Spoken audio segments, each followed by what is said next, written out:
बच्चों, आज जो है आपका विस्तास का lesson 3 the journey to the end of the earth, जिसे लिखा है तिशानी दोषी ने, इनका जो है चैप्टर पढ़ना जा रहे हैं। बच्चों, journey to the end of the earth एक बेसिकली एक नेचर अंटार्कटिका जो है, जो एक कॉन्टिनेंट है, उसके ऊपर बेस्ड है ये चैप्टर, जिसमें बताया गया है कि हम नेचर को इतना ज़्यादा नुकसान पहुंचा रहे हैं, जिससे ग्लोबल वार्मिंग हो रही है, क्लाइमेट चेंज हो रहा है, और आने वाले समय में जो मनुष्य इस पृथ्वी पे रह रहा है, शायद उसके लिए यहाँ रहना, सर्वाइव करना मुश्किल हो जाए अगर हम इसी तरह से नेचर के साथ छेड़छाड़ करेंगे।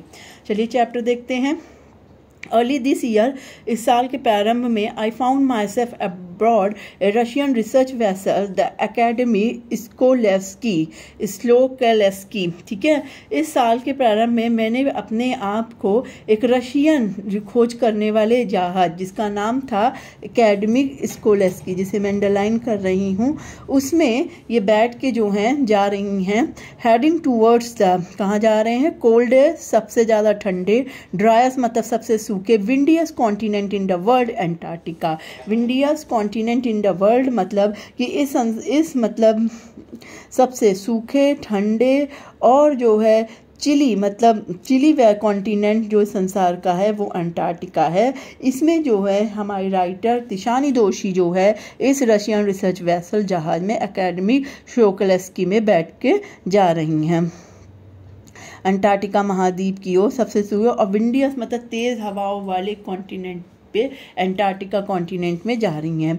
माई journey began 13.09 degree north of the equator in Madras. वो बता रही हैं कि मेरी यात्रा जो है मद्रास के जो है नॉर्थ में, नॉर्थ मतलब मद्रास के उत्तर में, उत्तर की ओर जो है भूमध्य रेखा के पास 13.09 डिग्री से प्रारंभ हुई and involve crossing 9 times zone, और मैंने 9 टाइम्स जोन जो है उसको क्रॉस किया, 6 चेक पॉइंट क्रॉस किया, 3 बॉडीज ऑफ वाटर क्रॉस किया, और एटलीस्ट मैनी इकोस्फीयर्स का मतलब है बहुत सारे वायुमंडल जो हैं उनसे हम गुजरते हुए एट लास्ट जो है अंटार्कटिका पहुँचे। तो ये आपको क्वेश्चन आ सकता है, क्या क्या क्या क्रॉस किया, तो 9 times zone, 6 check point, 3 water bodies, और at least many ecosphere, then the writer reach the continent of Antarctica.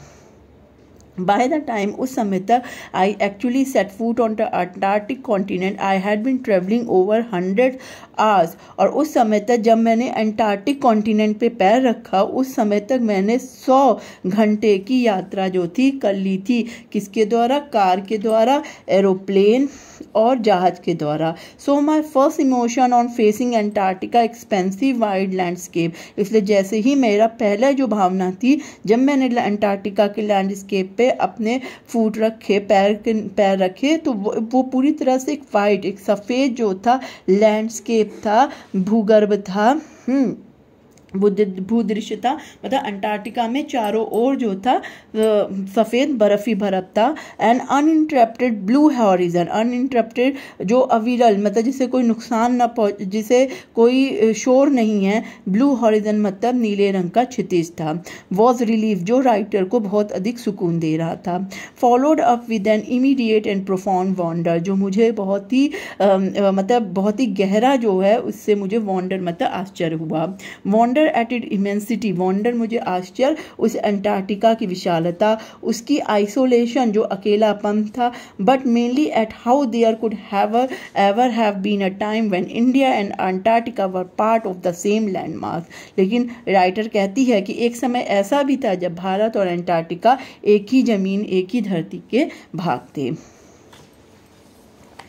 600 past of history अब इसकी देखते हैं। 600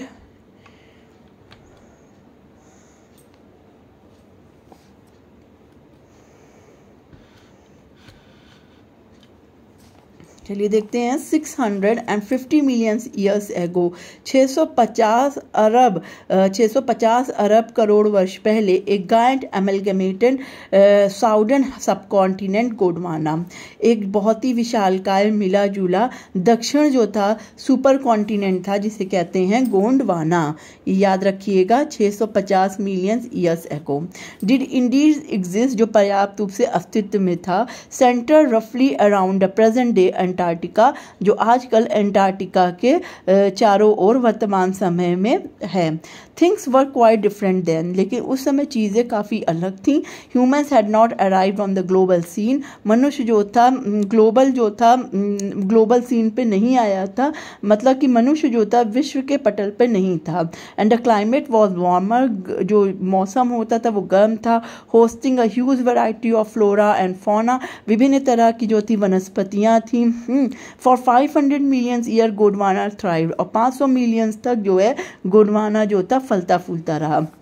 बट अराउंड द टाइम, लेकिन समय के साथ, when the dinosaur were wiped out, जब डायनासोर्स जो थे खत्म होने लग गए, and the age of the mammals got underway, और स्तनधारी जानवरों का युग जो है आने लगा। The land mass was forced to separate into countries, तो वो लैंड मास, वो जमीन, वो धरती जो थी पृथ्वी, जो उसमें जो था अंटार्कटिका और इंडिया साथ साथ थे, वो सेपरेट होने लगे, अलग अलग होने लगे बहुत सारी कंट्रीज में। शेपिंग द ग्लोब, जो पृथ्वी का रूप लेने लग गए, जैसा कि आज हम इन्हें जानते हैं। फिर to visit Antarctica now is to be a part of that history, तो अंटार्कटिका में जाना जो है, इसके इतिहास को जानना जो है, अंटार्कटिका में विजिट करने का मतलब है कि इसके इतिहास का भी भाग बनना। To get a grasp of where we have come from and where we could possibly be by heading, तो ये समझने के लिए कि हम कहाँ से आए हैं और हम कहाँ जा रहे हैं। It is to understand the significance of Cordelian force and Precambrian granite shield, तो ये जानना बहुत ज़रूरी है कि कैम्ब्रियन ग्रेनाइट से पहले कॉर्डेलियन फोल्ड था। कॉर्डेलियन कैम्ब्रियन युग के पहले ग्रेनाइट मतलब चट्टानों से पहले जो था पर्वत श्रेणियाँ हुआ करती थीं। ओजोन और कार्बन हुआ करते थे। इवैल्यूएशन एंड एक्सटिंक्शन था। इवैल्यूएशन मतलब विकास था और समाप्ति थी। When you think all about that can happen in a millions year, जब आप ये सोचेंगे कि ये सब कुछ जो है एक साथ जो है मिलियंस ईयर्स में हो सका, it can get pretty mind boggling, तो ये थोड़ा सा दिमाग को चकरा देगा आपको। इमेजिन, आप कल्पना करिए, इंडिया पुशिंग नॉर्थवर्ड, इंडिया जो है उत्तर की ओर गया। Jamming against Asia to buckle its crust, उसने जो है मतलब धरती की जो है परत को, एशिया को क्रस्ट करते हुए, एंड फॉर्म द हिमालय, उसने हिमालय को बनाया। Southern America drift off to join North America, southern America जो था आगे बढ़ते हुए उसने नॉर्थ अमेरिका को ज्वाइन कर लिया।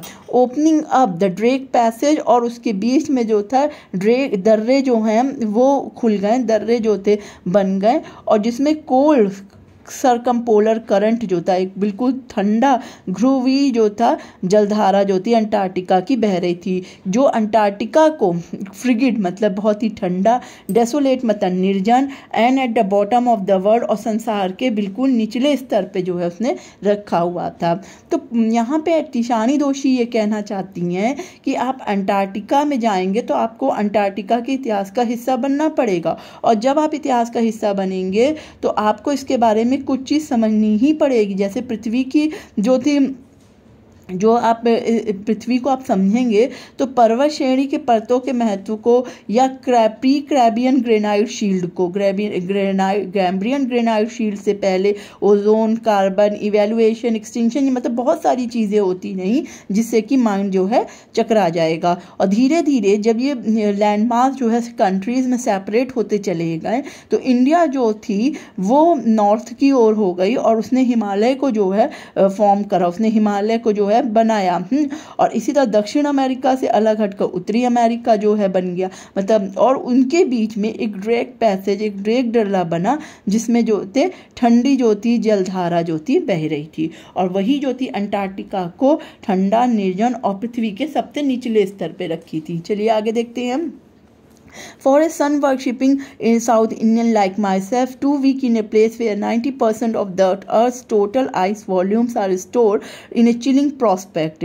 तो कह रहे मेरे जैसे सूर्य की पूजा करने वाले, क्योंकि तिशानी दोषी एक साउथ इंडियन थी हैं, तो उन्होंने कहा कि सन वर्शिपिंग, जो सूर्य की पूजा करते हैं, जिनको हर समय गर्म में रहने की आदत होती है, वो 2 हफ्ते तक 90% जहाँ पे जो है अंटार्कटिका में आइस वॉल्यूम्स की, मतलब आइस की शीट होती है, चिलिंग प्रोस्पेक्ट है, not just for circulatory and metabolic function but also for imagination. मतलब कि ये जो ठंडक है, चिलिंग प्रोस्पेक्ट जो है, आपके शारीरिक दृष्टि से ही नहीं सही है, बल्कि इमेजिनेशन में भी ये अलग है। It's like walking into a giant ping pong ball. ये ऐसा है जैसे कि एक गायंट, एक बड़ा सा जानवर जो है पिंग पोंग बॉल में घुस गया हो, या devoid of any human markers. और यहाँ पे आपको मनुष्य के कोई निशान नहीं मिलेगा, नहीं, ना ही कोई ट्रीज है, बिलबोर्ड्स है और बिल्डिंग्स हैं, पेड़ पौधे, बिल्डिंग्स और बैनर कुछ नहीं है। You lose all earthly sense of perspective and time here. आपको यहाँ पे किसी तरह के टाइम की भी और कोई दृश्य नहीं दिखाई देगा, केवल आपको चारों ओर बर्फ ही बर्फ। इसका राइटर के कहने का मतलब है कि यही आपको दिखाई देगा। The visual scale ranges from the microscopic to the mighty midges and mites to blue whales and iceberg as countries. आप जब माइक्रोस्कोप से देखेंगे तो आपको छोटे छोटे से जो है कीड़े मकोड़े दिखेंगे, और ब्लू वेल्स और तो इतनी बड़ी बड़ी हैं जैसे कि बड़े बड़े आइस की जो है बर्ग्स होते हैं, बर्फीली जो बर्फ़ की चट्टानें होती हैं, वो इतनी बड़ी होती हैं जैसे कि कोई कंट्री। और largest record was the size of Belgium. और जो सबसे लेटेस्ट जो रिकॉर्ड किया गया है आइसबर्ग, वो बेल्जियम कंट्री के साइज जितना है।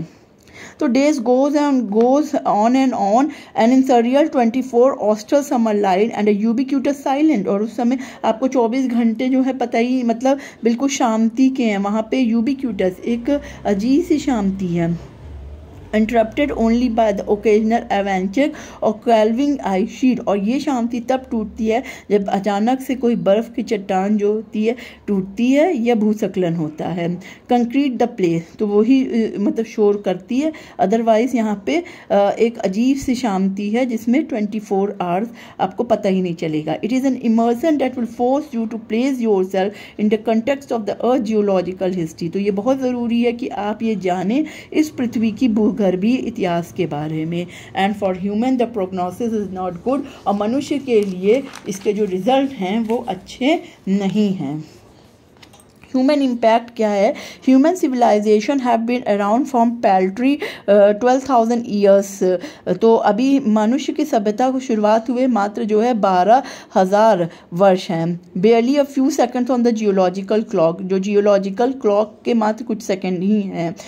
In that short amount of time, इस थोड़े ही समय में we have managed to create quite records eaching our dominance over nature with our villages, towns, cities, mega cities। और इतने कम समय में हमने पृथ्वी में बहुत रकस कर दिया, बहुत हलचल पैदा कर दिया और नेचर के ऊपर पूरा डोमिनेट कर लिया, क्योंकि हम गांव, टाउन, सिटीज़, मेगा सिटीज़ सब में रहने लग गए हैं और अपने जो है रिसोर्सेज, अपने संसाधनों का प्रयोग करने के लिए नेचर को हार्म पहुंचाना शुरू कर दिया है। The rapid increase of human population has left us battling with other species for limited resources। तो जो इतनी तेज़ी से मनुष्य की जनसंख्या बढ़ रही है, उतनी ही तेज़ी से जो अदर स्पेसीज़ हैं उनके साथ हमारी जो है लड़ाई शुरू हो गई है, प्रजातियों के साथ, क्योंकि सब एक साथ नहीं रह सकते हैं। तो उनका एक्सटिंक्शन जो हो गया है वो ख़त्म होना शुरू हो गया है। फॉर लिमिटेड रिसोर्सेज, क्योंकि वो बहुत ही सीमित संसाधनों में रहने लग गए हैं। And the unmitigated burning of fossil fuels has now created a blanket of carbon dioxide around the world। Unmitigated और कभी ना खत्म होने वाले जो फॉसिल फ्यूल्स हम यूज़ कर रहे हैं, खनिज तेल के लगातार जलने के कारण कार्बन डाइऑक्साइड की एक परत जो है हमारे इस संसार में चारों ओर उसकी एक चादर बन गई है, which is slowly but surely increasing the average global temperature, जो बहुत ही धीरे धीरे लेकिन निश्चित रूप से पृथ्वी के तापमान को बढ़ा रही है। तो बच्चों, ये पूरी तरीके से आपको आपके इन्वायरमेंट से जो है कनेक्ट कर रहा है और किस तरीके से बता रहा है कि ग्लोबल वार्मिंग का रीज़न क्या है और ग्लोबल वार्मिंग क्यों बढ़ रही है, और ये जो क्लाइमेट चेंज हो रहा है, जो तरह तरह के वायरस हो रहे हैं, ये क्यों हो रहे हैं। तो ये चैप्टर आपका मोस्ट इम्पॉर्टेंट चैप्टर है और इसका आगे का पार्ट हम पार्ट 2 में पढ़ेंगे।